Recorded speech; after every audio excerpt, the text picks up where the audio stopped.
Hi, I'm Doug Austin, and I'm the editor of eDiscovery Today.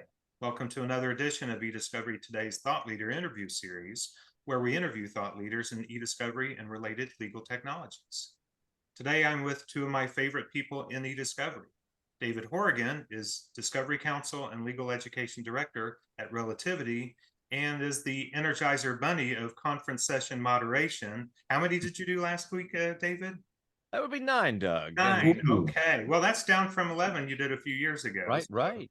So hey, good that you're getting back. So, and Tom O'Connor is the director of the Gulf Coast Legal Technology Center, a longtime co-presenter with me on webinars. In fact, we're doing one here in about a little over an hour, and is the Santa Claus of eDiscovery. So, so welcome, gentlemen. Who dat? So the reason we're here is twofold. One is to discuss a very important issue, which is access to justice and how it's evolved over the past few years.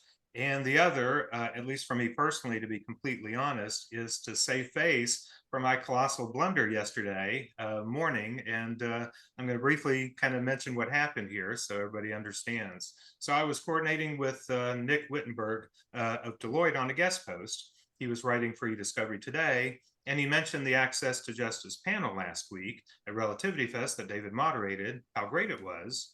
And he also provided a link to a blog post from Tom that I thought was about last week's discussion. So I checked out the post. I thought it was a really good post. Decided to cover it for eDiscovery Today, and the post went live yesterday morning. And I followed it up with social media post about it shortly after that.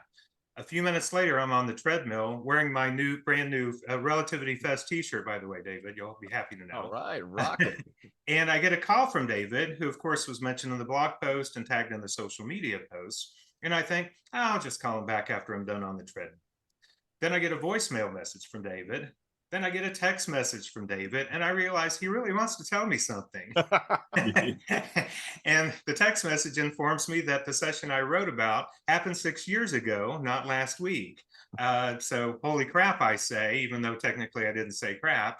And I spend my treadmill walk, get on my computer, and I proceed to delete the social media posts promoting my blog post. I also almost deleted my blog post as well, but I instead decided to put a mea culpa message at the top to explain what happened, laugh at myself for, this silly mistake, and, see if we can turn it into something good. And oh, by the way, it was a very popular post yesterday. So that was and I'm overjoyed to find out that my writing has legs. You're right. It has, yes, you're right. And I should start looking at some of my old posts to just it was a very good post. I was very impressed, and it just happens to relate to something 6 years ago. And by the way, neither Nick's email, it was obvious rereading Nick's email and rereading your post that you were talking about RelFest back in 2017. I just simply missed it. So what are you going to do?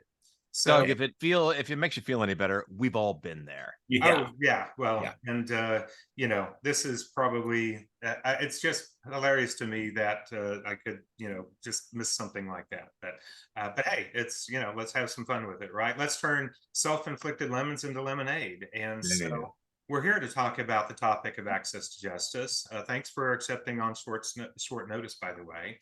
And so we're going to talk about the two RelFest sessions, the one 6 years ago and the one last week that David moderated and Tom attended, and really to what extent access to justice has progressed over that time. So let's start with that session back in 2017. David, you moderated that session and referenced it and Tom's post last week during it. So what do you remember about that session 6 years ago, and why did you decide to reference it in last week's session? Well, Doug, first of all, you should not have complete and utter horror over what happened. When you look at this, and when you got back in touch with me, I was thinking, well, there's no need to take the whole thing down and redo it. All you would do is tweak it. But then I realized Doug is going to have some self-deprecating fun over the whole thing. And I think that's why the industry loves you, Doug, because it's just the way you are, very humble and self-deprecating. So that's great. And number two, and I'm not going to steal this from Tom because this is Tom's idea. The more we talk about this, the better it is for access to justice. And so I'm not going to plagiarize you, Tom. That was brilliant on your end, and it's true. All right, turning the clock back to 2017, Doug, you should not be in horror, but I was. Monica Bay, who is one of my mentors in life. I mentioned this in the session, and you two both know her well. She's enjoying retirement. Um, I was talking to her, and she's like, we should have an access to justice session. And I was talking to her about it, and she's like, you have got to have Jim Sandman. She had spoken with Jim on a panel, and I'm like, years and years ago, when I was like a little baby in the legal field, I worked on some litigation where Arnold and Porter was national coordinating counsel. We were at a regional council, and I'm like, oh, is that Jim Sandman with Arnold and Porter? And she's like, no, he's Jim Sandman of the Legal Services Corporation. I thought, oh, okay. I'm like, how many Jim Sandmans can there be? And it turns out this was this big giant mega partner who I used to send all these reports to. And then I looked up what he had been doing since those days way back when, more impressive than what I or most people have been doing. He was the managing partner of Arnold and Porter. He went from there to become the general counsel of the District of Columbia Public Schools. He went on from there to be the president. I always mess it up. It's president. You know what? Well, Doug, I'm not going to waste our time. I'm pretty sure it's president. And now he's president emeritus of the Legal Services Corporation. And he's going on to UPenn. So at the time he was the acting president, not acting. He was the president, not emeritus, of the Legal Services Corporation. And in other words, big giant big wig, like wow factor. So we're going to talk access to justice. Monica's going to do it as the journalist. I set up some of the questions, research Sandman. We're all ready to go. The big guy flies in, ready for this session. It's always great being on a session with Monica. She is a force of nature of her own and a talented speaker. So Monica's there, Jim's there. I'm there as the moderator, ready to go. Hoping people show up. Luckily, well, at least Tom O'Connor's there. Yay. And of course, Gail O'Connor was there with Tom. And other than Tom and Gail, the numbers weren't there. Now, let's refer to Tom's blog post. Tom said that there were 10 people there.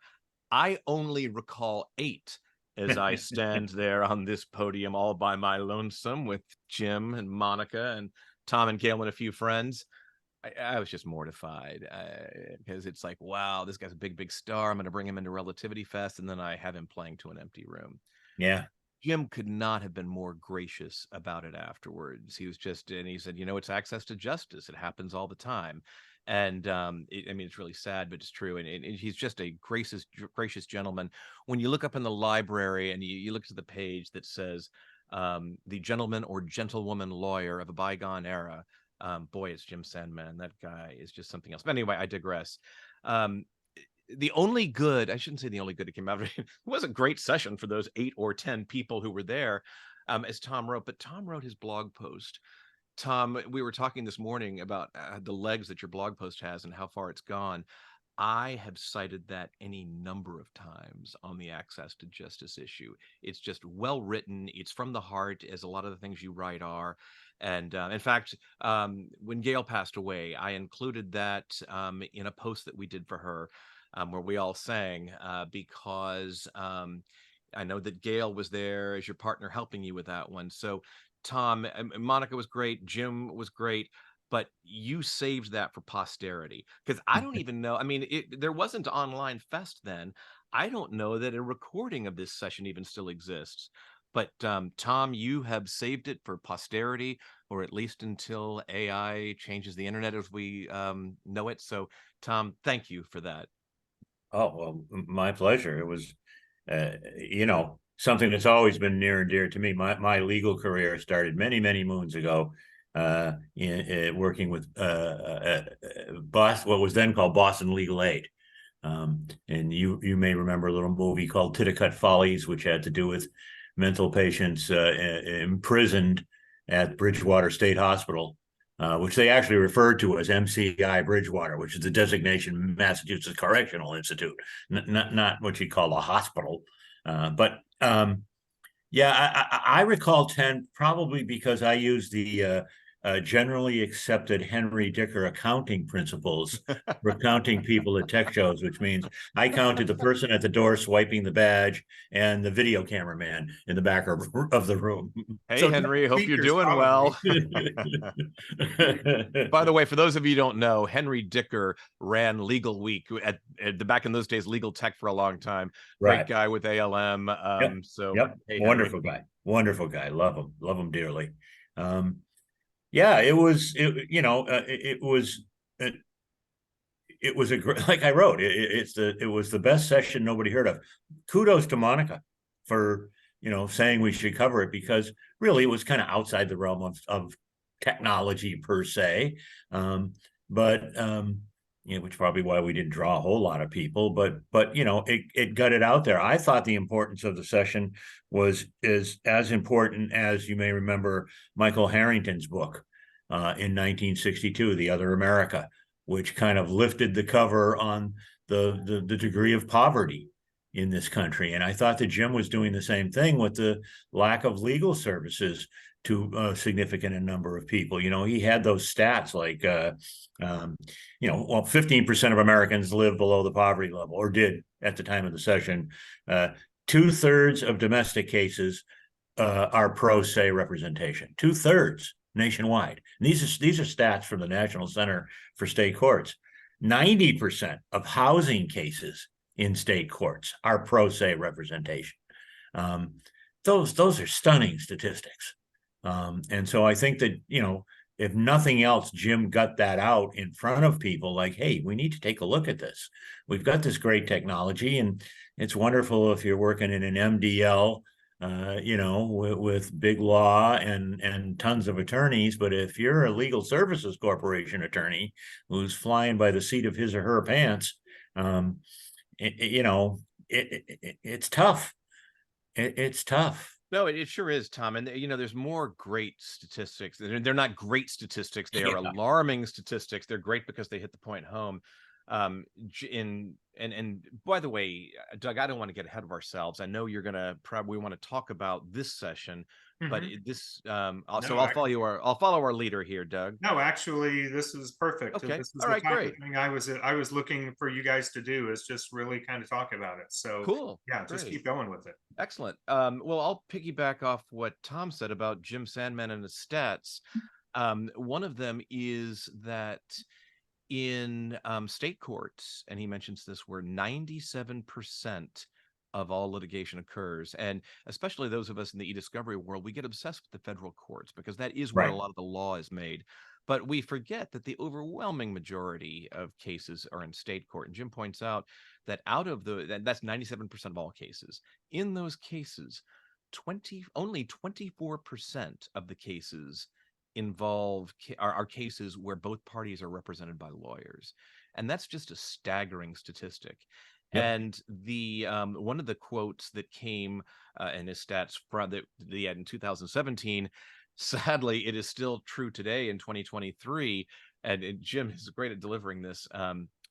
In the United States, each and every year, there is less money spent on civil aid to the underprivileged, civil legal aid, than we spend on Halloween costumes for our pets. And that is just so staggering. I have quoted him that on the Relativity blog and articles. And for those of you who are at the session this year, I used it as the CLE code word because I knew that Jim was going to bring that up again, because sadly, it has not changed. No.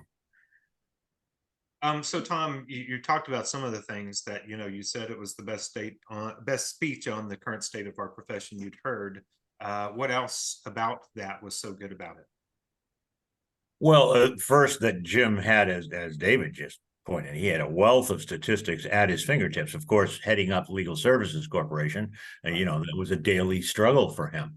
And he knew those statistics firsthand. So it wasn't just a feel-good kumbaya moment. It's like, oh, hey, here's the problem, and here's the numbers to back it up. And are we society really going to do something about that? And can you, the technical people out there, help us do something about that?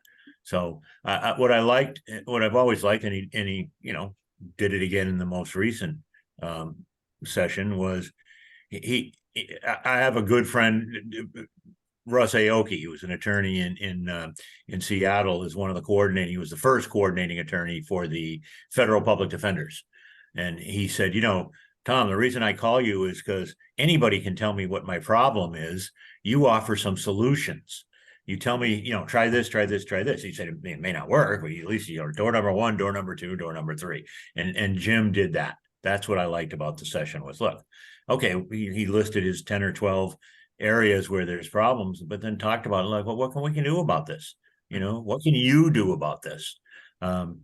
So to me, that's the real mark of a good session is you're identifying a problem, but you're talking about possible solutions. Sure. Well, and you mentioned the 10 or 12, actually, I think it was 10 barriers that you reported in your blog post.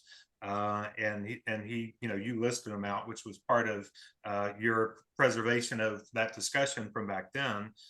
So to both of you, where do you think we stand with those barriers today? Do you think we've made any progress on them, on any of them? David, I'll start with you. Sure. I mean, applying the Tom O'Connor doctrine, at least we're talking about it. I don't know that the numbers have improved that much. In fact, sadly, I know they haven't, but they've improved somewhat. And as much as we hate to admit it, the three of us have been around for a while. And if you look to years ago, you'd never have an access to justice session. And I'm not saying that to toot the horn of Relativity Fest, because there are lots of people who do this as their daily work. Kristen Sonde, who we saw this year from Paladin on the panel. Boy, yes. What a great program that is. And, our standard rule is we do not endorse commercial products. They're continuing legal education sessions, and they're not marketing. But her product, it is a for-profit corporation. We should let that go there. Sure. But they take a lot of those profits and then fund their software, which helps enable pro bono work to firms, to organizations, nonprofits that wouldn't have the ability to do that. On the e-discovery State of the Union, my old friend, another mentor, Bob Ambrogi, mentioned that one of the concerns about AI is access to it. But he also said that, technology has been the great equalizer. Over the past 20 years or so, you've seen tremendous level of the playing field between small firms and solo practitioners and larger firms because of technology. And I think most observers agree that technology really is a tool for leveling that playing field and helping people who aren't as fortunate as a lot of others and get access to that legal aid, because it's just not fair. Another stat that Jim always brings out is landlord-tenant courts, where the evicting landlords almost always are represented by counsel, and the tenants almost never. Right. And that's got to change. And so I think technology is a way. So, that's my point of optimism. Okay. Tom, what are your thoughts on how we've come over the past 6 years? Well, your question was, have we improved with that list? And the short answer is no. Okay. If anything, things have gotten slightly worse.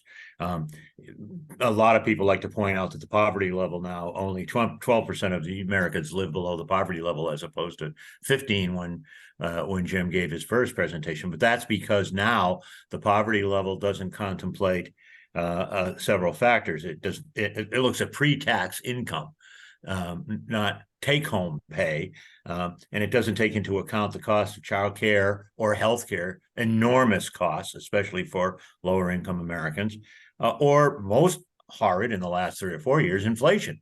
The grocery shopping alone, it eats up 22% more of the budget for those people than it does. But even more astounding, and I think Jim alluded to this, is it is not just a problem for low-income Americans now. Middle-class Americans are also being priced out for some of those factors of affordable or being able to afford legal services. Something like 65% of the middle class of this country say they can't afford a lawyer. So the cumulative statistic is something like 80% of all Americans can't afford a lawyer. I mean, that's in the richest country in the world with the greatest legal system in the world, 80% of the people can't afford themselves of it. Now, are there things that are improving? Sure. I mean, a whopping 9 states now have mandatory pro bono requirements, and so that's better than it was. 9 is better than none, I think something that we've really seen, as David just said, is the involvement of some companies, some software companies like Christian's company, Paladin, who are jumping in and offering assistance where, let's face it, I mean, the biggest problem that Jim had then and Legal Services Corporation has now is they don't get funded. And it's not just them. The low end of the totem pole on the federal budget every year is always the courts. So, although I'm optimistic that AI has the potential to be a leveling of the playing field, who's going to do it? Who's going to pay for it? Is going to be the real question. It ain't going to be Congress. We don't even. You don't want to talk politics. We don't even want to go there. That's for sure. Hey, Doug, if you don't mind, if I could follow up with Tom a little bit. We've mentioned Jim, of course, and the amazing contributions he had made both in 2017 and this year. We mentioned Kristen Sunday and her work at Paladin. Kristen, excuse me. Yeah, no, that's all right. I was stumbling over my words. And but I always hate to look like I'm self-promoting Relativity, but I would be remiss in not mentioning that this was a CLE that we do as a partnership that we started a couple of years ago with our social impact team. Yes. And Colleen Costello has just been a driving force behind that. She is just a wonderful person. She just goes out of her way to help everyone. And it's great that she is a head of social impact. She's moving on, but we still have Jonathan Hill has done so much work in our what we call our Justice for Change program. Yep. And speaking on this panel was Jacqueline Sattler. And I think Jacqueline is the primary example of what people can do. She is not a social impact professional as Jonathan and Colleen and so many of those other great people are. She's actually from the business strategy team. But she has embraced Justice for Change. She has become active in it. And that just goes to show you that this is not just for the people who are employed in access to justice. Yes. It is really for everybody to get involved. And I thought Jacqueline had great contributions as well. And hey, let's do a plug for the Legal Services Corporation. Their funding is always tight. As many of you know, they're sort of like Amtrak, a quasi-governmental organization.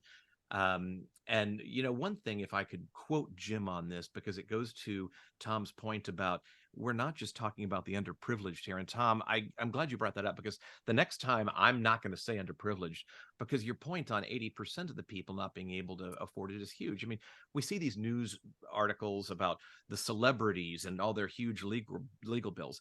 That's one thing if you're a celebrity. If you're a normal person, how in the world are you supposed to do this? Yep. But then you think about going out with a lawyer. Here's Jim's great quote. The person who doesn't have a lawyer in our legal system confronts a world that was created by lawyers, for lawyers, and on the assumption that everybody's got a lawyer. Everything about the system, from the language of the law to the forms that are used, to the rules of civil procedure, to the rules of evidence, they were all created with lawyers in mind. It's a system that works pretty well if you have a lawyer, and horribly if you don't. Yep. So that's what we got to solve. And smarter people than we are have been working at this for years, and we can just be helpers in this and hope we can do the good work. Yeah. Great point. So 2 last questions, one quick, one a little more elaboration. How did the attendance last week compare to 6 years ago? And it was 200, right, David? Did I count that properly? Yeah, Tom, sadly, I must dissent from you again a little bit, but not much.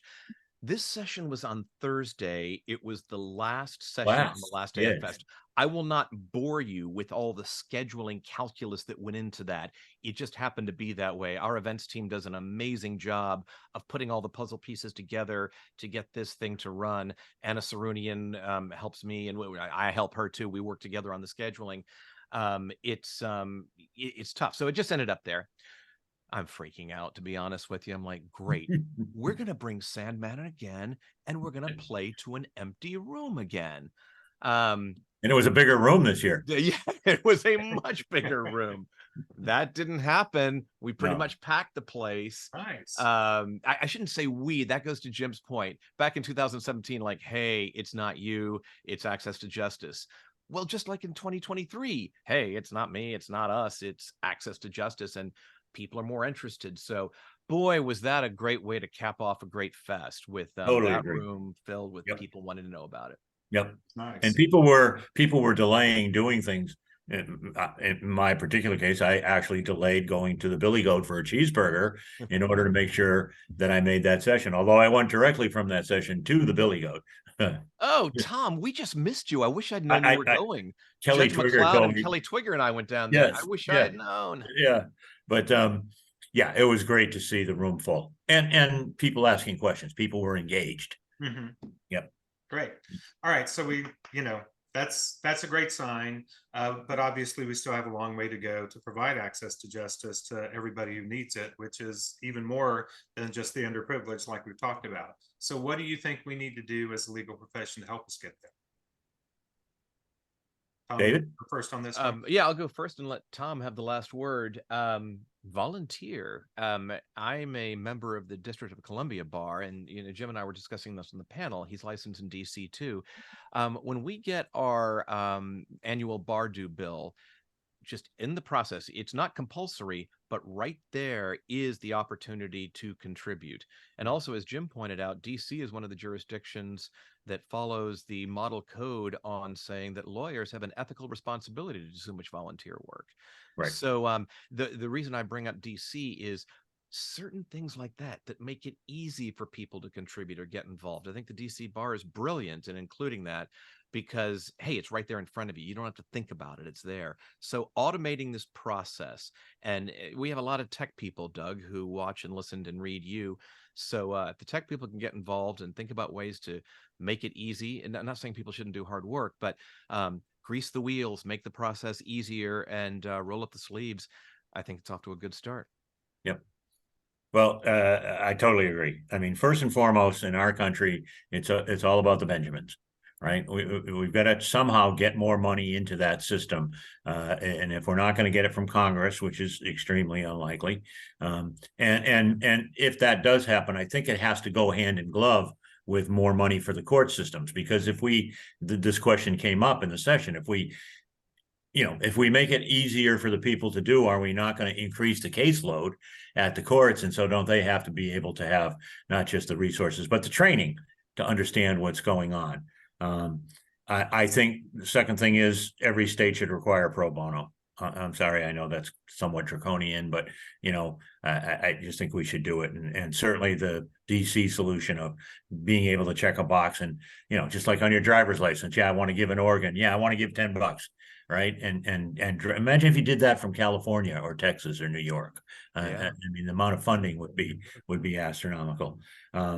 Also involved with the funding has to be high-speed internet access in areas where poor people live. It's not just inner cities.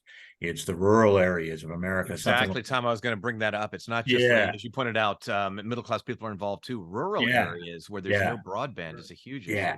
70% of Louisiana doesn't have high-speed internet access. Wow. And I'm sure that's I didn't know that. That's because it's rural. It's rural. I was thinking of the mountains of Montana or the there you go, or something like that. Yeah, but I didn't realize Louisiana. Now that's changing a little bit because the most recent Biden administration infrastructure funding that made it through Congress somehow, I don't know how, is dispersing money specifically with that target. High-speed internet access. Louisiana just got some, and as you know from living there, that means they'll have that ready in about 10 years. But that's a big thing. And then I think the one thing we can do immediately, I mean, kudos to Relativity for the programs you mentioned, David. Kudos to Paladin. We need to get some more folks doing that stuff. We need to get the technology companies to help a brother out. Help a sister out. and get creative.